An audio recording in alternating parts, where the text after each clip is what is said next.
Hey everyone, how's it going? My name is Jay and welcome to the channel and welcome back to October Lake and Planet Zoo, a project where we're aiming to build this really large wildlife park situated in the Canadian Highlands. In today's episode we are delving right back into the North America animal pack by the inclusion of some cougars. If you like the sound of that, if you do like today's episode, please do consider leaving a like on the video, and of course do subscribe for more Planet Zoo content. With the intro out of the way, let's talk about today's episode. So today we're going to be including the cougar, like I just mentioned. A really cool animal, one which I really don't know an awful lot about, but I'll try and talk a little bit about them as we go through the episode because, like I said, it's always a great way to just learn about new animals, or, well, it's not necessarily a new animal, it's just one I haven't really paid much thought to, but it's definitely a cool one nonetheless, and I really enjoy building this habitat for them. I wanted to keep it quite similar in location in the park to a lot of the other North American animals. And initially my idea was to put it kind of with the snow leopard on the other side of the park, but that area features a lot of Asian animals, or like Southeast Asian animals and East Asian and Central Asian animals.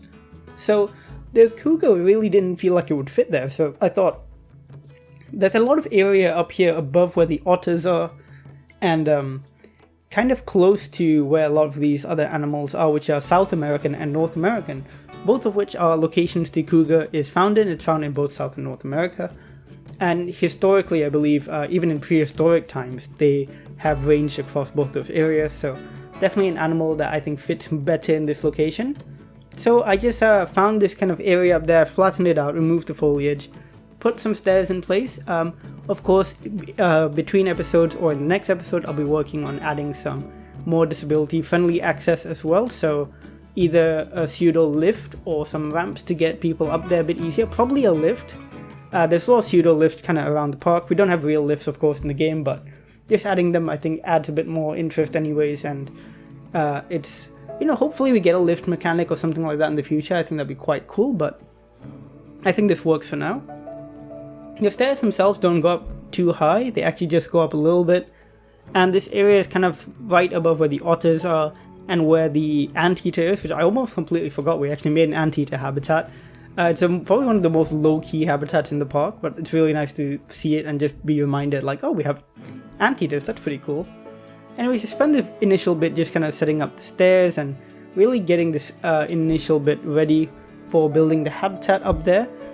We actually have a bit more space up there, so I might include the prairie dogs in another episode soon up in that region, or maybe one of the other animals, maybe even the Arctic fox. We can find some space for it up here, but for now we're just putting in the cougar. And while we actually start building the habitat here, which is going to take the form of like a tunnel with a circular viewing area at the end of it, which I think is quite an interesting one. Initially I wanted the cougars to be able to walk on top of the tunnel, but I decided against it. I might go back to that idea between episodes again if I end up coming back here. It's a cool idea, but I think it was just a bit tricky to incorporate it, so for now I think it looks pretty good, as is with the cougar not being able to go on top, but the guests still get a really good kind of 360 view of the area. While we're doing all this building work, let's talk about cougars themselves. They are the fourth largest cat in the world, but while they are a large cat, they might not necessarily be a big cat in the same way we really understand them to be. Big cats is kind of a loose term, and usually that includes animals of the Panthera genus, so that's tigers, lions, jaguars, so those are like Panthera tigris for the tiger, Panthera leo for the lions, Panthera onca for the jaguars, if I'm not mistaken. But with cougars, they're actually called Puma concolor, which is their scientific name, which is why they're also called pumas sometimes. They actually have a crazy amount of names. No matter like where you go in the Americas, both North and South America, you will find lots of different types of names for it. Puma, of course, is a big one. Mountain lion is how I grew up learning about it. Catamount is one which I've not heard before. Panthers, even though they aren't like, you know, you have animals. Panthers are generally just melanistic versions of different big cats like jaguars, leopards, etc. But they can be called panthers too sometimes. And there's of course the Florida panther, which is an isolated cougar population that exists just in Florida, which is really unique because they live in like these marshlands with loads of invasive. It's a whole thing, super interesting. And the Florida panther specifically was actually an animal you could get in Zoo Tycoon 2, so that was super interesting. And in most of its range, of course, the cougar is an apex predator. It's probably the biggest terrestrial carnivore you'd find, unless you go really far north or south. So sometimes it can be outcompeted by bears. It can also be outcompeted by jaguars, because jaguars are massive cat as well, which are pretty big. There's also sometimes outcompetition by wolves and stuff like that. Or in that Florida subpopulation, you have things like alligators or reticulated pythons and, crazy things like that, because Florida. But yeah, super, super interesting animal. And apparently they actually hold the world record for the animal with the greatest number of common names. In English, there's like apparently over 40 names. So that's quite cool. They are quite interesting cat. I suppose they've always kind of escaped my attention, mainly because I always thought of them as somewhat of a more generic cat, but they're really interesting in their own right. Despite the fact that they don't have as much like vivid coloration or things like that, they're still very unique. For example, they have these really powerful hind legs that allow them to sprint really fast and actually leap nearly 20 feet up into a tree, which you see actually them doing in the game. But obviously in the game you'd think like, oh, it's just a game, it's doing that. But in real life they can jump that high. It's really quite crazy, It's really, really impressive stuff. Because they're actually quite common, they're not like endangered, unfortunately they are slightly threatened, but they're not like endangered by any means. They are, I believe, still considered least concern on the IUCN, which is a good thing, of course. But because of that, they do encounter humans sometimes in areas where there's like towns and cities which are closer to their natural range. Not their fault by any means, it's very much a human problem. But there have been attacks in the past, and there was like a viral video not long ago where a cougar was like kind of like fending off this guy because the guy was obviously in the cougar's territory. And it's really interesting to see, and it's kind of sad in some ways, because big cats or large cats tend to have a problem when they encounter humans, and they get villainized very easily, as you can see with tigers and lions in Asia and Africa, and cougars here in the US. I say here in the US, I mean here as in this video, not here. I don't live in the US. But like big cats, because they're such powerful predators, it doesn't take much to instill fear in people. Like one attack and suddenly people are terrified of these animals, when they really shouldn't be. These are animals like any other. They need to be treated with respect, and they need to be given their space, left alone, not encroached on by human settlements and human and a lot of the time it's just people hiking and stuff like that, and it's just like, be careful, know where you're going, look out for these animals. If you see one from a distance, back away, that sort of thing, and usually things will go fine. So it's unfortunate that they do come into contact with people sometimes, but it's not a super common occurrence. Really cool animals. I'm glad to learn a little bit more about them, because they're like one of those animals I just didn't think of as often.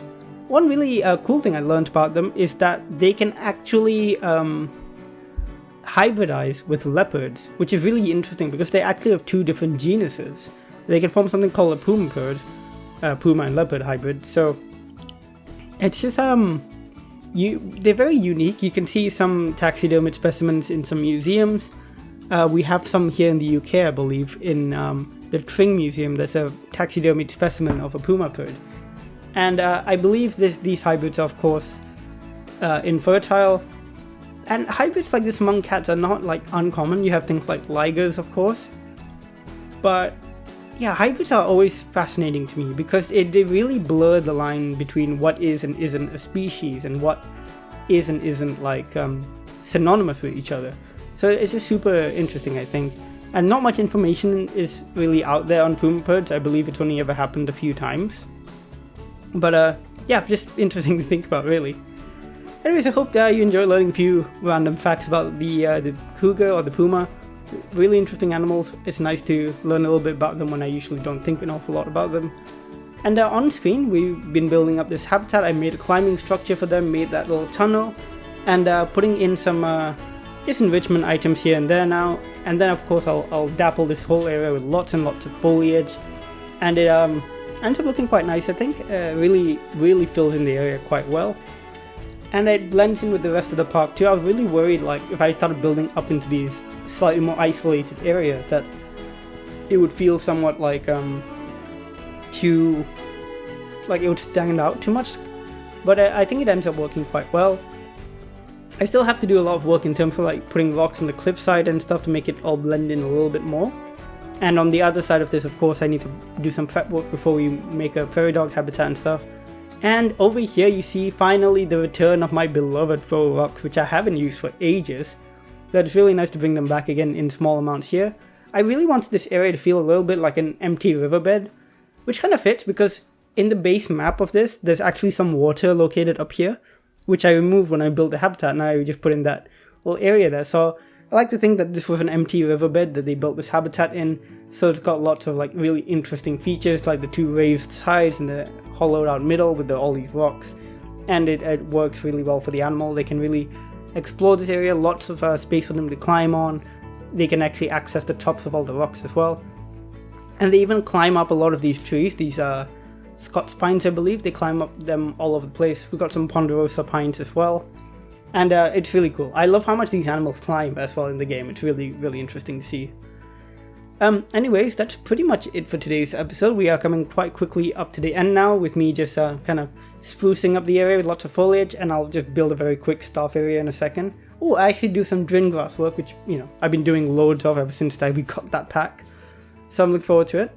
In a few days, it's actually Planet Zoo's 2nd anniversary, which means we've been playing this game for 2 years on this channel. And that is just mind-boggling.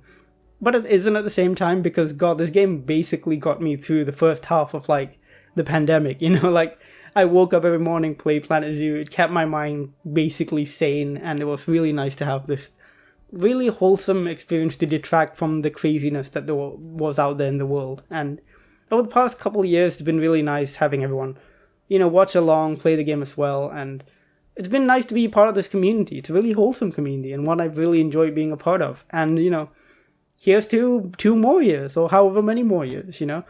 The Frontier, the publisher, they make so many great games, and of course their new one, Jurassic Evolution 2, is out next week, so we'll be focusing on that a little bit on the channel, a bit more than Planet Zoo for just a little bit. Of course, at the end of the day, this channel mainly does focus on Planet Zoo, so, you know, we are probably going to come back into October Lake to finish it up. Like, I think we're going to get to about 50 episodes total with October Lake. I'm trying to aim for that right now.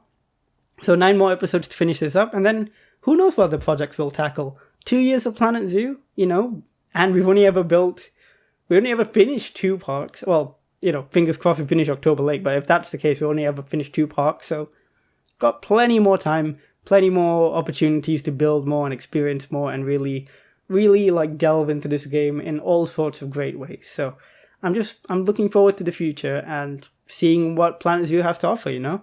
More DLCs, more animals, or even with what we've got so far, we can just explore the game in different ways and see, you know, what else it has in store. So, yeah, I'm looking forward to it. As always, thanks so much for watching. Do subscribe if you like the video, if you want to see more Planet Zoo stuff. Do like the video as well if you did like it. Leave a comment down below, tell me what you liked, tell me what you didn't like, tell me what you want to see in the next episode. And as always, I'll see you all in the next video. Bye!